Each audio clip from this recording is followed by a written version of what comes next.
Friends, general studies history multiple choice క్వశ్చన్స్కి స్వాగతం సుస్వాగతం. ఈ వీడియోలో మనం కొన్ని మల్టిపుల్ చాయిస్ క్వశ్చన్స్ని తెలుగులో నేర్చుకుందాం. ఫస్ట్, అమిత్రగాథ అను బిరుదుని కలిగిన మౌర్య చక్రవర్తి ఎవరు? అమిత్రగాథ అను బిరుదుని కలిగిన మౌర్య చక్రవర్తి బిందుసారుడు.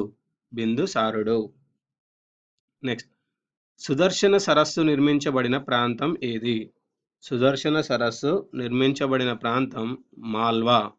మాల్వా. నెక్స్ట్, మౌర్య రాజధాని పాటలీపుత్ర పరిపాలనను నిర్వహించింది ఎవరు? మౌర్య రాజధాని పాటలీపుత్ర పరిపాలనను నిర్వహించింది ఎవరు? వివిధ విషయాలను చూచే 6 బోర్డులు. వివిధ విషయాలను చూచే 6 బోర్డులు మౌర్య రాజధాని పాటలీపుత్ర పరిపాలనను నిర్వహించింది. అశోకుని బౌద్ధమతంలోకి మార్చింది ఎవరు? అశోకుని బౌద్ధమతంలోకి మార్చింది ఎవరు? ఉపగుప్తుడు. ఉపగుప్తుడు. నెక్స్ట్, బౌద్ధమత ప్రచారానికి వ్యాప్తికి అశోకుడు మహేంద్ర సంఘమిత్రులను పంపిన దేశం ఏది? బౌద్ధమత ప్రచారానికి వ్యాప్తికి అశోకుడు మహేంద్ర సంఘమిత్రులను పంపిన దేశం ఏది? సిలోన్. సిలోన్. నెక్స్ట్, మౌర్య సామ్రాజ్యం అంతమైన సంవత్సరం ఏది? మౌర్య సామ్రాజ్యం అంతమైన సంవత్సరం క్రీస్తుపూర్వం 187. మౌర్య సామ్రాజ్యం అంతమైన సంవత్సరం క్రీస్తుపూర్వం 187. శాతవాహనులు వంశవాళి రాజకీయ చరిత్ర వివరంగా ఇవ్వబడిన ఆధారం ఏది? శాతవాహనులు వంశావళి రాజకీయ చరిత్ర వివరంగా ఇవ్వబడిన ఆధారం పురాణాలు. పురాణాలు. గౌతమీపుత్ర శాతకర్ణి ఎవరితో తలపడవలసి వచ్చింది? గౌతమీపుత్ర శాతకర్ణి ఎవరితో తలపడవలసి వచ్చింది? శకులతో. నెక్స్ట్,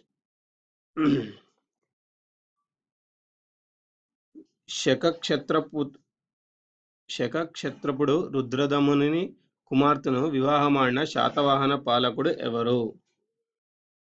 శాతకర్ణి. శాతకర్ణి. శాతవాహన శాసనాలు వ్రాయబడిన లిపి ఏది? శాతవాహన శాసనాలు వ్రాయబడిన లిపి బ్రాహ్మి. బ్రాహ్మి. శాతవాహనుల కాలంలో మారకపు ద్రవ్యంగా వాడబడిన నాణం ఏది? శాతవాహనుల కాలంలో మారకపు ద్రవ్యంగా వాడబడిన నాణం కర్షపణ. కర్షపణ.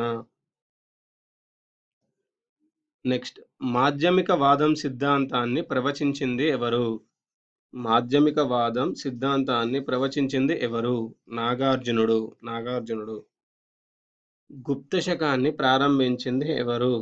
గుప్త శకాన్ని ప్రారంభించింది మొదటి చంద్రగుప్తుడు. మొదటి చంద్రగుప్తుడు. వీణను వాయిస్తున్న బొమ్మతో నాణాలను విడుదల చేసిన గుప్త చక్రవర్తి ఎవరు? వీణను వాయిస్తున్న బొమ్మతో నాణాలను విడుదల చేసిన గుప్త చక్రవర్తి ఎవరు? సముద్రగుప్తుడు. మహేంద్రాదిత్య అనే బిరుదుని పొందిన గుప్త చక్రవర్తి ఎవరు? మహేంద్రాదిత్య అనే బిరుదును పొందిన గుప్త చక్రవర్తి మొదటి కుమారగుప్తుడు. మొదటి కుమారగుప్తుడు. ప్రాచీన కాలంలో వ్యవసాయ అధ్యక్షుణ్ణి ఈ విధంగా పిలిచేవారు. ప్రాచీన కాలంలో వ్యవసాయ అధ్యక్షుణ్ణి ఈ విధంగా పిలిచేవారు. శీతాధ్యక్షుడు.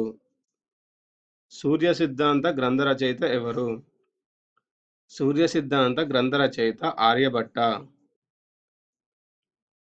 అలహాబాద్ స్తంభ శాసనాన్ని తయారు చేసింది ఎవరు? అలహాబాద్ స్తంభ శాసనాన్ని తయారు చేసింది హరిసేనుడు. దేవీ చంద్రగుప్త రచయిత ఎవరు? దేవీ చంద్రగుప్త రచయిత విశాఖదత్తుడు. ఇవ్వండి ఈ వీడియోలోని హిస్టరీకి సంబంధించిన మల్టిపుల్ చాయిస్ క్వశ్చన్స్. వచ్చే వీడియోలో మరికొన్ని మల్టిపుల్ చాయిస్ క్వశ్చన్స్ కలుద్దాం.